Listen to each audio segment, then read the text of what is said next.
That night, the husband put on his jacket and said to his wife, "I'm going out for a drink with my friends tonight." The wife simply replied, "Okay." Her voice was calm, like a faint light in the quiet night outside the window. Not long after, their son stumbled into the living room, clutching a test paper in his hand. His face was full of unease. "Mom, I got my midterm exam results today. I didn't do well." He lowered his head, expecting scolding and disappointment. Unexpectedly, his mother just looked at him gently and said, "It's okay. A poor result isn't the end of the world. If you're willing to keep working hard, next time will definitely be better. Everything depends on you." Her voice was firm, yet composed, like a steady, flowing river that makes people feel safe.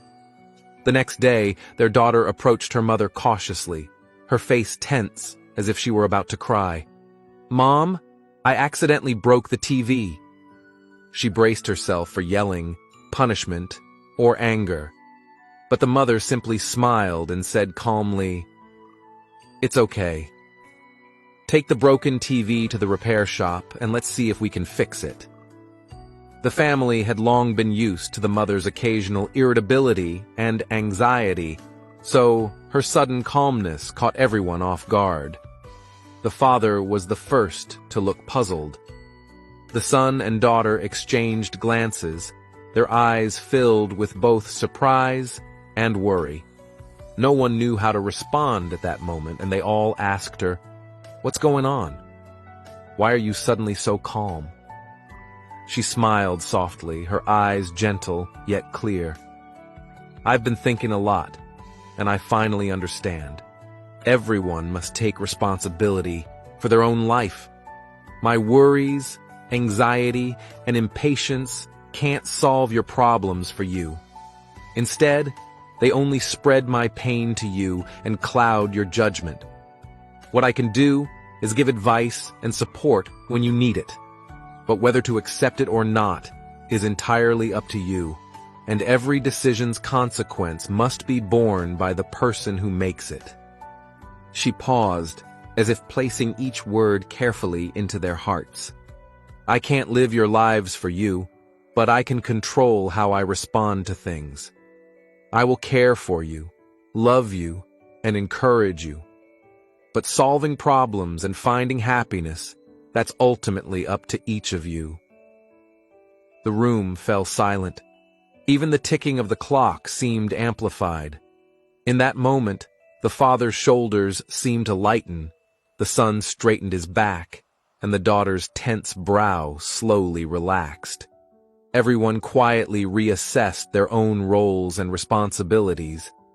From that day on, the atmosphere at home began to change.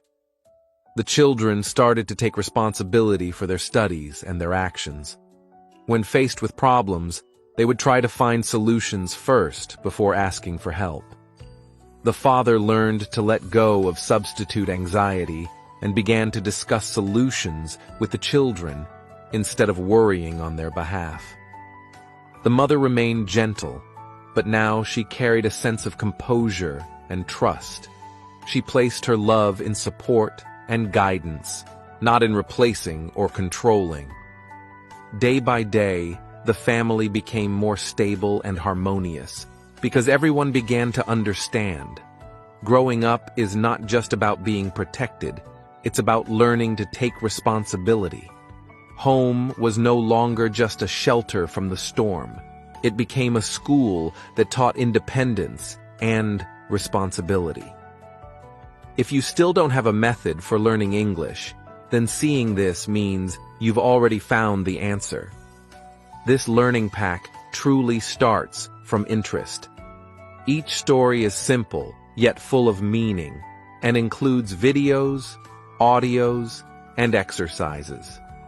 Click the shop window on the home page now to grab the full pack and make learning English as addictive as watching short videos.